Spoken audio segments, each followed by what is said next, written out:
আমার নবী আপনার নবী, মায়ার নবী, দয়ার নবী। বিছানার মধ্যে শুইলেন, বিছানার মধ্যে শয়ন করলেন, ঘুমায়া পড়ব। এশার নামাজ আনতে আমার নবী বাসার মধ্যে ঢুইকা বিছানায় শয়ন করলেন। কিছুক্ষণ পর আল্লাহর নবী বৈশা বৈশা কান্না করে। হযরত আম্মা জান আয়েশা সিদ্দিকা প্রশ্ন করে, ও পয়গম্বর, বিছানায় শয়ন করলেন ঘুমানোর জন্য, আপনি কেমন জানি না ঘুমায়া বৈশা কান্না করেন? আমি কি কোনো বেয়াদবি করলাম? আমি কি কোনো আপনাকে কষ্ট দিলাম? পয়গম্বর বলবে না, আল্লাহর নবী বলছে না, ও আয়েশা তুমি আমারে কষ্ট দাও নাই, গালমন্দ করো নাই, তাহলে কেন কান্না করেন? মায়ার নবী দেখে বলে, আয়েশা আমি কান্না করি আমার গুনাহগার উম্মতের জন্য। জোরে কান সুবহানাল্লাহ। আল্লাহ পাক ডেকে বলেন, জিবরাইল আমার বন্ধুর কাছে যাও, খবরটা নাও আমার বন্ধু কেন কান্না করে। নবীজির কাছে আসলেন, সালাম জানাইলেন, ইয়া রাসূলুল্লাহ, ইয়া হাবিবাল্লাহ, বিছানায় শয়ন করিয়া ঘুমাইবেন, আরাম করবেন, দিনভর দিনের দাওয়াত দিয়েছেন মানুষের দ্বারে দ্বারে, এখন আপনি আরাম করবেন কেন বিছানায় বয়া কান্না করেন? আল্লাহর নবী ডাক দেয়া কয়, জিবরাইল আমি কান্না করি আমার উম্মতের মায়ায়। কেন আপনার উম্মতের মায়ায়? নবী আমার ডাক দেখো, জিবরাইল শোনো, আমি নবী যেমন শ্রেষ্ঠ, আমি নবীর উম্মতরাও শ্রেষ্ঠ। জোরে কোন সুবহানাল্লাহ। আল্লাহর নবী বলেন, ইন্নাল জান্নাত হুররিমাত আলাল উমাম, ইন্নাল জান্নাত হুররিমাত আলাল আম্বিয়া হাত্তা আদখুলা। নবী আমার ডাক দেখো, ও দুনিয়ার ইমানদার, আমি নবী কেমন শ্রেষ্ঠ? আমি নবী যতক্ষণ পর্যন্ত জান্নাতে না যাব, কোন নবী রাসূলের জন্য জান্নাতের দরজা খোলা হবে না। আল্লাহু আকবার জোরে কোন। আল্লাহ নবী ডাক দেখো, আমি নবী যেমন শ্রেষ্ঠ তোমরাও তেমনি শ্রেষ্ঠ, আমি নবী যেমন সম্মানী তোমরাও আমি নবীর উম্মত হওয়ার কারণে সম্মানী আর দামি। ইন্নাল জান্নাত হুররিমাত আলাল উমাম হাত্তা ইয়াদখুলা উম্মতি। আমার নবী ডাক দেখো, দুনিয়ার উম্মত শুনিয়া নাও, তোমরা যতক্ষণ পর্যন্ত জান্নাতে না যাইবা, অন্যান্য নবীর উম্মতেরা জান্নাতের গেটে গিয়া ডাকবে, জান্নাতের দরওয়াজা খুলিয়া দাও। ভিতর থেকে আওয়াজ হবে, তোমরা কোন নবীর উম্মত? বলবে আমরা নূহ নবীর উম্মত, আমরা ঈসা নবীর উম্মত, আমরা ইব্রাহিম নবীর উম্মত। ভিতর থেকে আওয়াজ হবে, মুহাম্মদ নবীর উম্মত যতক্ষণ পর্যন্ত না আসবে, অন্য নবীর উম্মতের জন্য জান্নাতের দরওয়াজা খোলা হবে না। ওগো নবীর উম্মতেরা হয়ে আজি দিশে হারা, কোরআন হাদিস ছেড়ে চলো যখন যাহা চায় মনে, নবী বিনে কে তারাবে ফুলসিরা তুমি জানে, নবী বিনে কে তারাবে ফুলসিরা তুমি জানে। শুধুই নবীর ওসিলাতে আসলা মানুষ দুনিয়াতে, তিনি না হইলে কি কেউ আসতে পারতো ভুবনে, নবী বিনে কে তারাবে ফুলসিরা তুমি জানে। মারহাবা জোরে কোন। আল্লাহর নবী ডেকে বলেন, জিবরাইল আমি নবী যেমন শ্রেষ্ঠ আমার উম্মতেরাও শ্রেষ্ঠ, অথচ আমি নবীর উম্মতের হায়াত বড় কম, অল্প হায়াত। অন্যান্য নবীর উম্মতের হায়াত ছিল ১৫০০ বছর, অন্যান্য নবীর উম্মতের হায়াত ছিল ১০০০ বছর, ১২০০ বছর। ১০০০ বছর যখন হায়াত পাইছে, প্রায় ৮০০ বছর ধরে ইবাদত করছে, অথচ আমি নবীর উম্মতের হায়াত মাত্র ৬০ থেকে ৭০ বছর। লম্বা হায়াত যারা পাইতো তাদের আমল হবে বিশাল বড় বড়, আর অল্প হায়াত আমার উম্মত পাইছি, আমার উম্মতের আমল আমল নামা হবে ছোট। কথা ঠিক না বেঠিক? অথচ শ্রেষ্ঠ উম্মতের আমল নামা যদি ছোট হয়, বিষয়টা লজ্জাস্কর। আল্লাহ পাক ডাক দিয়ে কয়, ও জিবরাইল, আমার বন্ধুরে জানায়া দাও, হায়াত দেওয়ার মালিক আমি আল্লাহ, হায়াতের মধ্যে বরকত দেওয়ার মালিক আমি আল্লাহ, নেক আমলের বদলা দেওয়ার মালিক আমি আল্লাহ। আওয়াজ করে বলেন, জান্নাত দেওয়ার মালিক কে?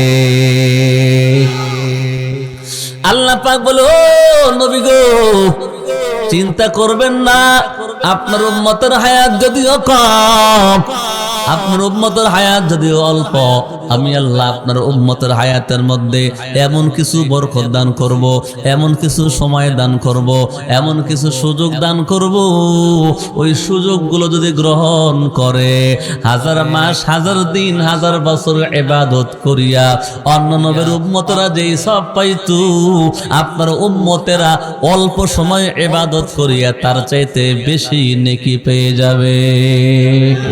মোহাম্মদ হর গেজ না গুফতে তা না গুফতে জিবরাইল, জিবরাইল হর গেজ না গুফতে তা না গুফতে রব জলিল। আল্লাহ পাক যা বলতেন জিবরাইল তাই বলতেন, জিবরাইল যা বলতেন আমার নবী আপনার নবী তাই বলতেন। তাই বিশ্ব নবী জানায় দেয়, মাজলিস ফিকহিন খায়রুম মিন ইবাদাতি 60 সানা।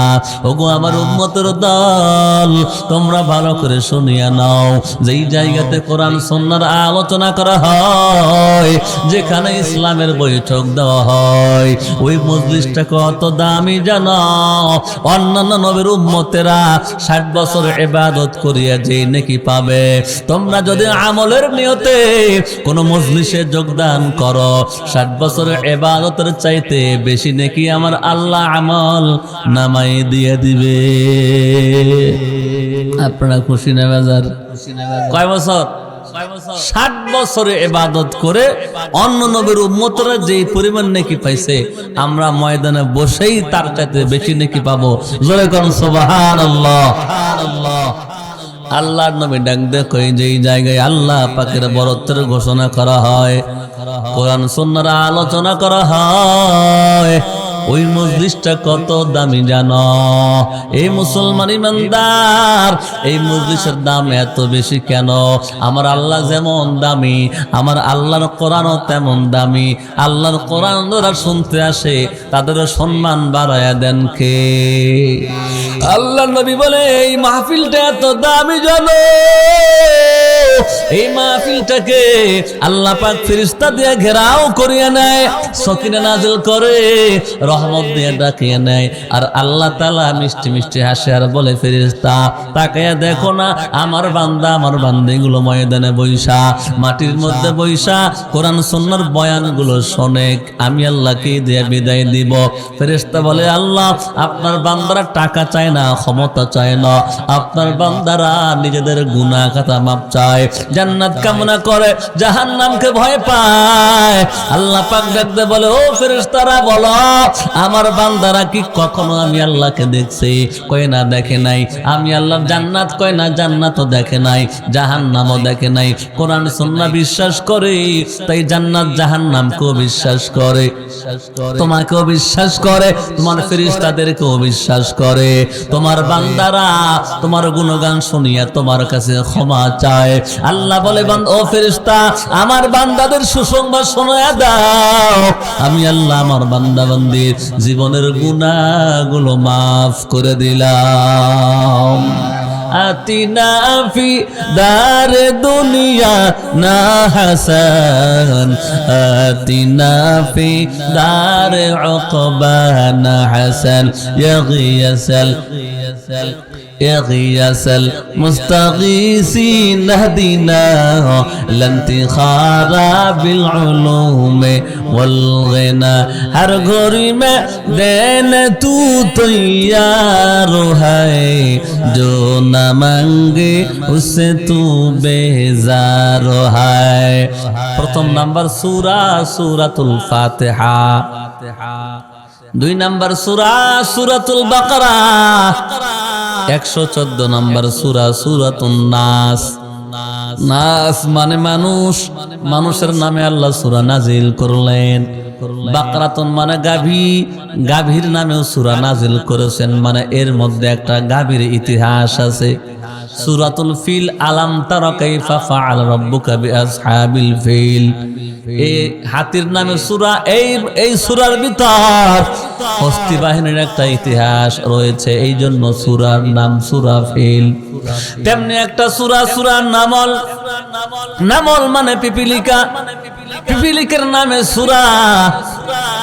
মুহাম্মদ নামে এক সূরা, আর রহমান আল্লাহ নামে একটি সূরা। তেমনি ভাবে আল্লাহ তাআলা আনকাবুত মানে মাকড়সা, ওর নামে একটা সূরা আছে। নিসা মানে মহিলা, মহিলাদের নামেও সূরা। আল্লাহ একটা উদ্দেশ্য এক একটা সূরা নাজিল করেছেন, এক রকম নাম রাখছে। তেমনি একটা সূরার নাম হলো সূরা আসর। আসর মানে সময়, জোরে কোন আসর মানে কি? আসরুন শব্দের অর্থ হলো সময়।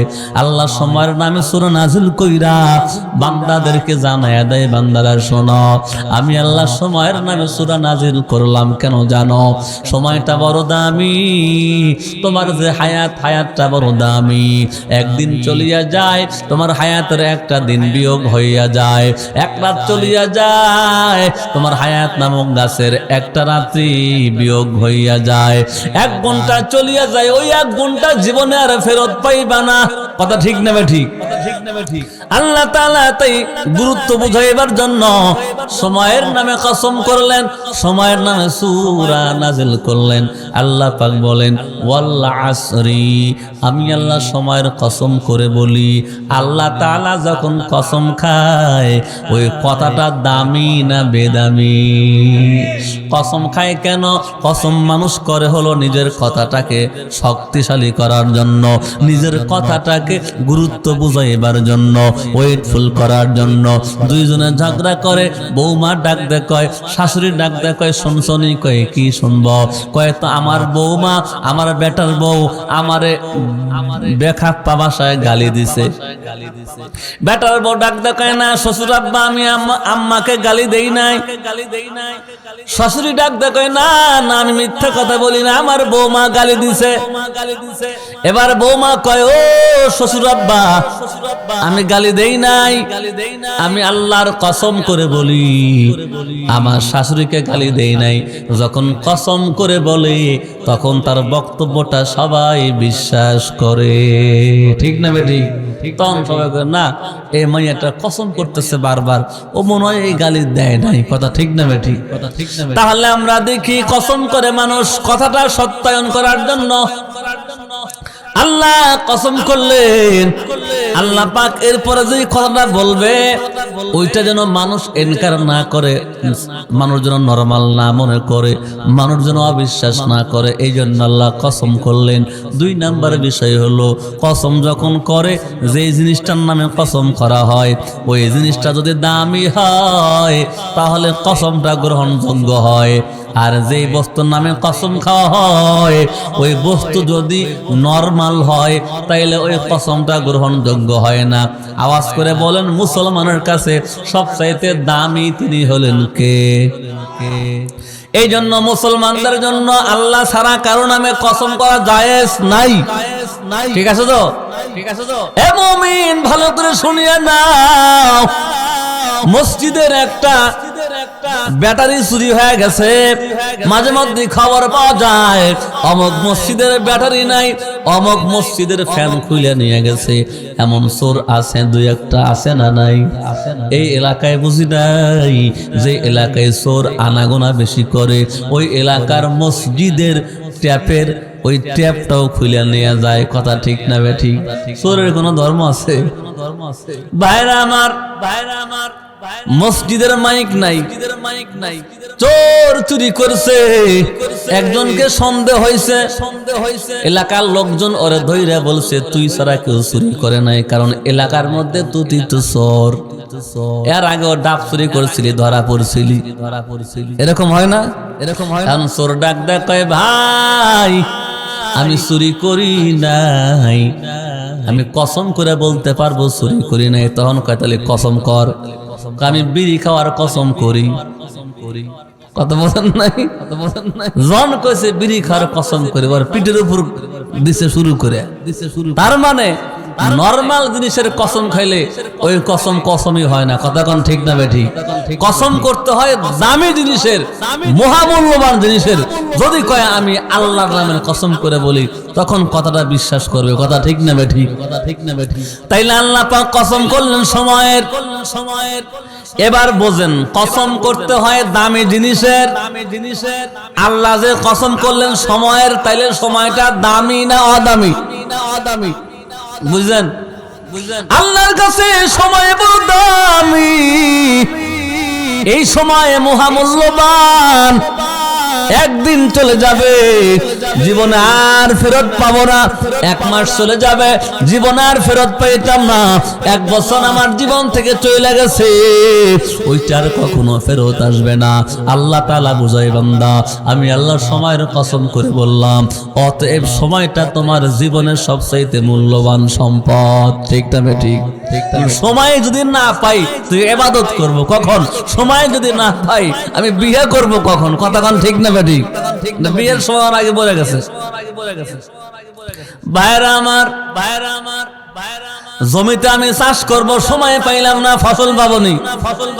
সময় সব কিছুর মূলে হলো সময়। সময় যদি না পাই আমি কিতা করব? এই জন্য আল্লাহ তাআলা সময়ের নামে কসম করে বলেন, ওয়াল আসরি ইন্নাল ইনসানা লাফি খুসরি। আমি আল্লাহ তাআলা সময়ের কসম করে বললাম, নিশ্চয় সকল মানব মণ্ডলী ধ্বংসের মধ্যে আছে। নিশ্চয় সকল মানব মণ্ডলী ধ্বংসের মধ্যে আছে, তবে যাদের ঈমান আছে আর নেক কর্ম যারা করে তারা ছাড়া। আল্লাহু আকবার, জোরে কও। এই কথাটা বলার জন্য আল্লাহ কসম করেছে।